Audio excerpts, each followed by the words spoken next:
guys, welcome to PRC Foundation. How are you?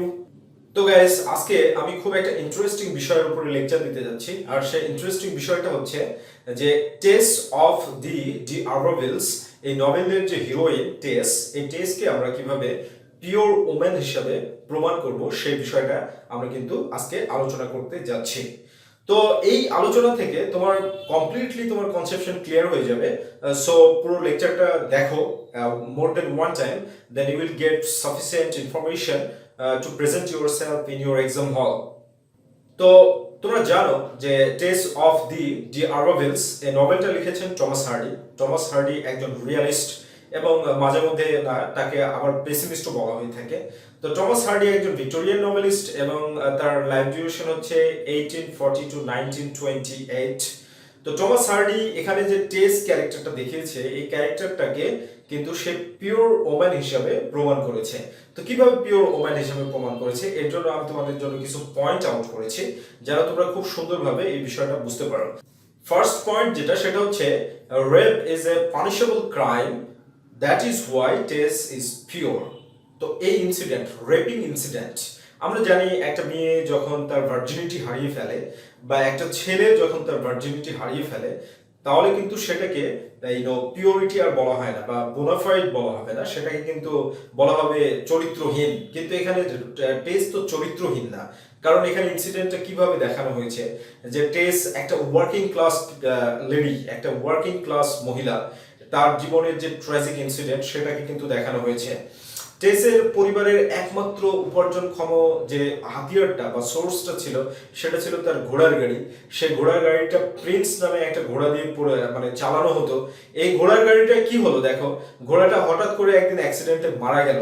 তখন সে কিন্তু guilty feel করলো এবং ফ্যামিলিকে হেল্প করার জন্য সে কি করলো, কাজ করতে চলে আসলো।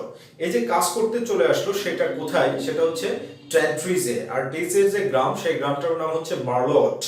অবশ্যই স্থানগুলো উল্লেখ করতে হবে কারণ এটা হচ্ছে রেফারেন্স, আর রেফারেন্স দিয়ে লিখলে অবশ্যই ভালো হবে। তো ট্যান্ট্রিজে এসে টেস একটা পোল্ট্রি ফার্মে কাজ করা শুরু করলো। তো এই পোল্ট্রি ফার্মের যে মালিক তারা হচ্ছে মিসেস ডি আরভাভেল। তো টেস মূলত এখানে কিংশিপ দাবি করতে এসেছিল কারণ মার্লোটের যে প্রিস্ট তারা হচ্ছে ট্রিংহ্যাম।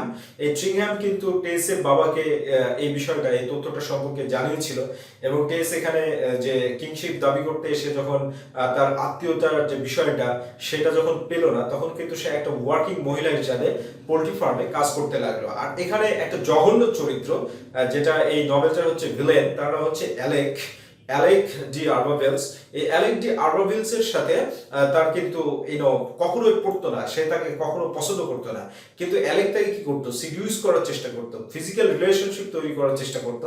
তো টেস এখানে বিষয়টা কি, তাকে এড়িয়েই চলতো। কিন্তু হঠাৎ করে একদিন টেস একটা মেলা থেকে ফিরে আসছিল, সেটা ছিল হচ্ছে নভেম্বর মাসের শনিবার রাত মোটামুটি 11:30 বা 11:15-20 দিকে।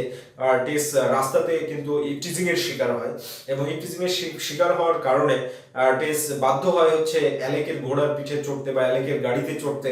আর অ্যালেক সেই অ্যাডভান্টেজটা নিয়ে টেসকে কি করে, রেপ করে ফেলে। তাহলে এই যে একটা মহিলা তার হেল্পলেসনেস এর কারণে তার যে ভার্জিনিটি হারাচ্ছে, এই ভার্জিনিটিটা হারানো এটা তো রেপিং। আর রেপিংটা কি একটা punishable crime. From the beginning of the history, human history, rape is a punishable crime. তাহলে এই পানিশেবল ক্রাইমের মাধ্যমে কেউ যদি ভার্জিনিটি হারিয়ে ফেলে তাহলে তাকে আমরা অবশ্যই পিওর লেডি বলবো, তাকে আমরা ভিকটিম অফ দ্য ফেট বলতে পারি, কিন্তু তাকে আমরা চরিত্রহীন বলতে পারি না, তাকে আমরা লিকারিয়াস বলতে পারি না, তাকে আমরা নোটোরিয়াস ক্যারেক্টারিস্টিক বা কোকেট্রি সম্পর্কিত মহিলা এটাও কিন্তু আমরা বলতে পারি না। So from this point of view Tess is a pure lady. Second যেটা পয়েন্ট গাইস সেটা হচ্ছে love and passion should be pure. এই দৃষ্টিকোণ থেকে টেস কিন্তু পারফেক্ট, টেস একজন পিওর লেডি।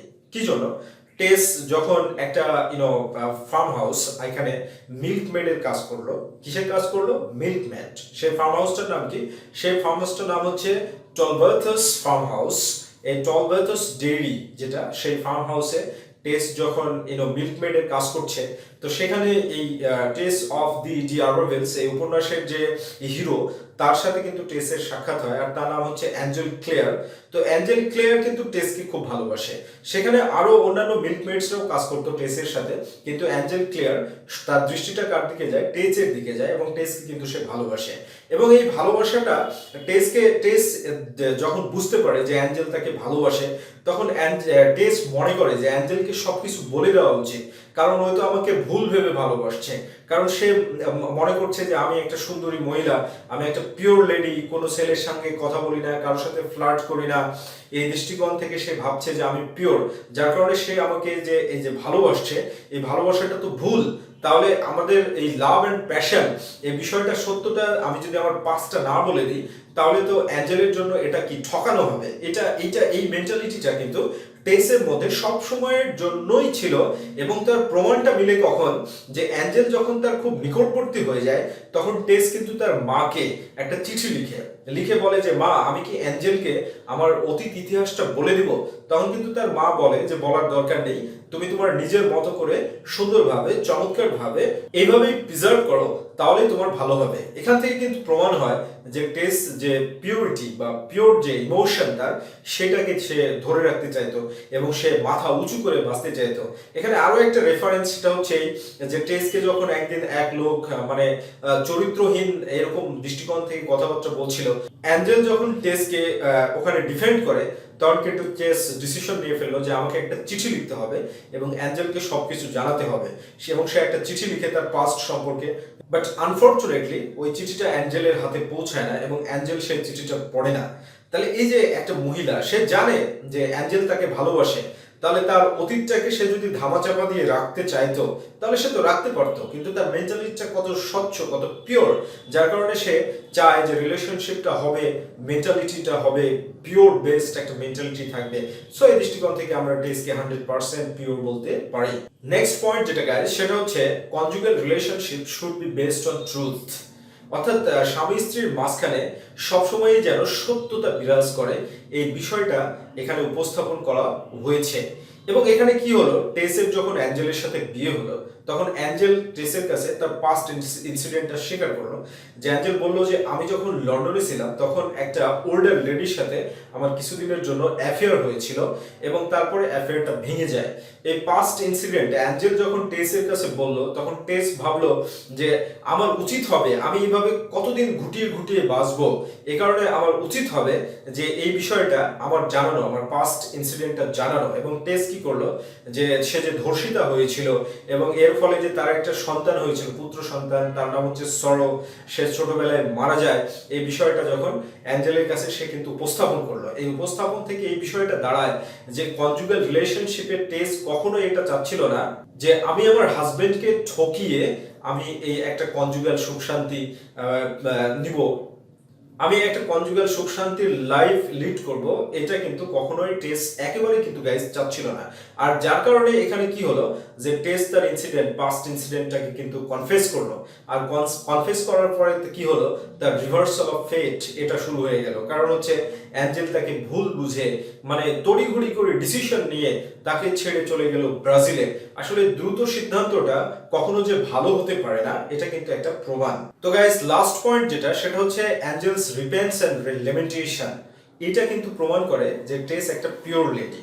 তার কারণ কি, যে অ্যাঞ্জেল কিন্তু পালিয়ে চলে গেল টেসকে ছেড়ে, শোকে, তাপে, দুঃখে ব্রাজিলে চলে গেল। আর ব্রাজিলে গিয়ে অ্যাঞ্জেল ব্যাপক পরিমাণে অসুস্থ হলো।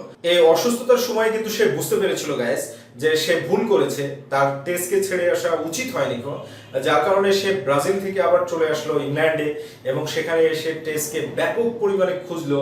খোঁজার পরে টেসকে পেলো কি অবস্থায়, যে টেস অ্যালেকের মিস্ট্রেস হয়ে একটা জীবনযাপন করছে। আর সেই অ্যালেকের সাথে টেস এখন রয়েছে সেন্ট বুয়ার্ন, একটা সমুদ্রের ধারে যে একটা গ্রাম, সেই গ্রামে কিন্তু তার মিস্ট্রেস হয়ে সে জীবন কাটাচ্ছে শুধু অর্থের বিনিময়ে।